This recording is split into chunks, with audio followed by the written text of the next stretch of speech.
வாழ்க வையகம், வாழ்க வையகம், வாழ்க வளமுடன். குரு வாழ்க, குருவே துணை. சிந்தனையை உடல் நலத்தை சீரமைத்து உய்வித்த குருவே வாழ்க. முதல்ல இங்கு மேடையில் வீற்றிருக்கும் நமது மதிப்பிற்குரிய பேராசிரியர்களுக்கும் இங்கு நம்ம இருப்பால் மெய்யன்பர்களுக்கும் எனது முதற்கண் காலை வணக்கத்தையும் வாழ்க வளமுடன் என்ற வாழ்த்துக்களையும் கூறி அனுபவ உரைன்னு சொல்றாங்க. எல்லாருமே பேராசிரியரை பத்தி சொன்னாங்க. பேராசிரியர்கள் எல்லாருமே நவரத்னம் தான். எதை ஜாஸ்தி சொல்றது, எதை கம்மி சொல்றதுன்னே சொல்றல. ஒவ்வொன்றும் ஒவ்வொரு இதுதான். நம்ம என்ன செய்யறோம்னா, இங்க எல்லாம் பூஸ்டா இருக்கு. ஆனா நம்ம என்ன செய்யறோம், பொள்ளாச்சி போக போக என்ன ஆகுது, டவுன் ஆயிடுது. அதெல்லாம் இல்லாம அந்த பூஸ்டை என்னைக்குமே வச்சிருந்து அடுத்த தடவை வரும்போது இன்னும் நேத்து கூட ஒரு பேராசிரியர் சொன்னாங்க, லிவ் இன் த பிரசன்ட்னு சொன்னாங்க. சோ அந்த மாதிரி நம்ம லிவ் இன் த பிரசன்ட்ல இருந்தோம்னாலே, அதுலயே நம்ம படிச்ச நேத்து நடந்த அரங்க மேடையில கர்மயோகமும் வந்துரும், தியானமும் வந்துரும். சோ இந்த மாதிரி விவாத மேடையில கலந்துக்கிறது முக்கியமா.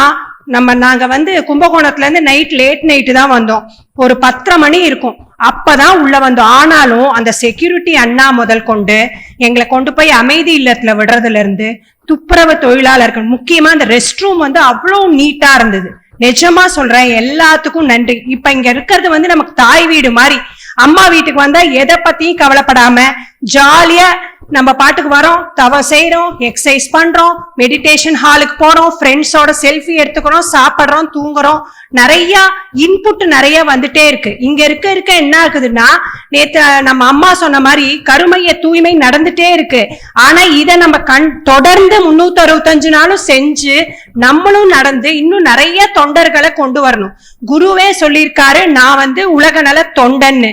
சோ நம்ம முதல்ல தனி மனித அமைதியாவும் இருந்து நம்ம குடும்பத்தையும் பார்த்து சுற்றார் உலகம் எல்லாத்துக்கும் நம்மனால முடிஞ்சது செய்யணும்னு சொல்லி இந்த வாய்ப்பை கொடுத்த அனைவருக்கும் நன்றி, நன்றி, நன்றி. வாழ்க வளமுடன்.